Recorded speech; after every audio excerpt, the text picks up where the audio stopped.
Cade Strong with Kitsap CrossFit. We've been doing a bunch of double unders lately, trying to get everyone proficient in them. And I just kind of wanted to go over some speed ropes and the differences that you may see when you're actually looking to buy a rope.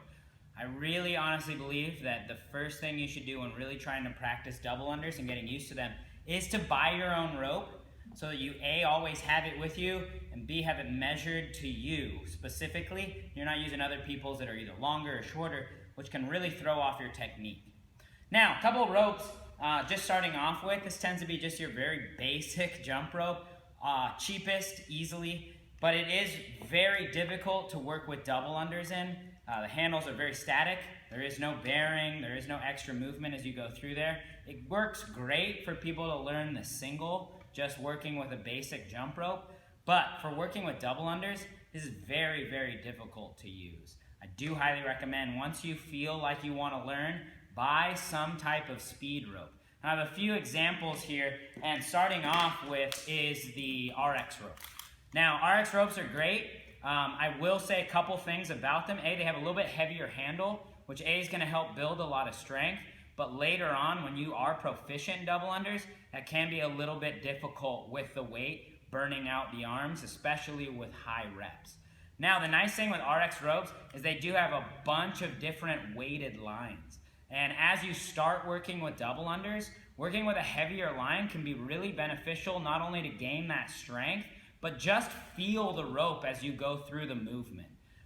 I really don't think that most people should jump to some of the extreme speed ropes when they're first learning the double under. Especially some of the real nice wire ropes. They are expensive and they look like the Cadillac of all the ropes.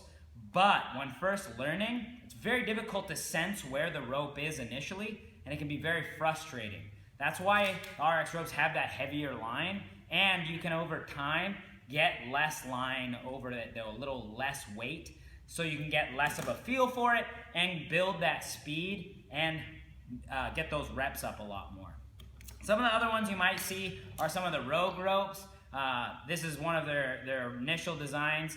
It has a little bit larger handle, but it is a little bit lighter. It's a plastic handle and a nice little bearing at the top that allows it to spin through. Their basic lines with some wire on the inside and a nice little coating on the outside tends to be about perfect as you start to learn. And they do have a couple different sized handles. I personally like a little smaller handle, especially as I get a little bit better into them. I do look for something kind of like the momentum ropes or the RPM ropes. These are nice. They have a little bit smaller handle, so you can keep that in a little bit closer to you, which will help you build a little bit more speed as you go through that movement. And they have different lines depending as you're looking.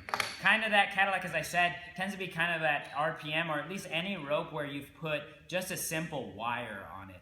Now, as I had said earlier, I really don't think in those initial throws of learning the double under, you should use these wire ropes, because as I said, they're very difficult to feel, and that whip is going to be a little bit worse as you get nailed. Keep in mind, that's just kind of a brief overview of some of these ropes that you will see. Really, you can't go wrong by getting your own rope and measuring out to yourself. That's just a couple of those pieces that you're going to want to kind of think about and look for as you buy your first rope. Now, I will say the one thing technique-wise before I leave you is whip yourself. I hate to say it, but you gotta fail to get this right.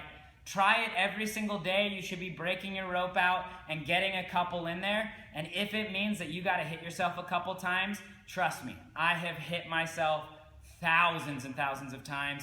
I have hit massive PRs with jump ropes, and I still will screw up on the first one and whack myself in the shin. So keep that in mind as you're looking for a rope. If you have any questions, just let me know, and I'll get back to you as soon as I can. Cade Strong with Kitsap CrossFit. Hope you're having a great day, and get those ropes out, people.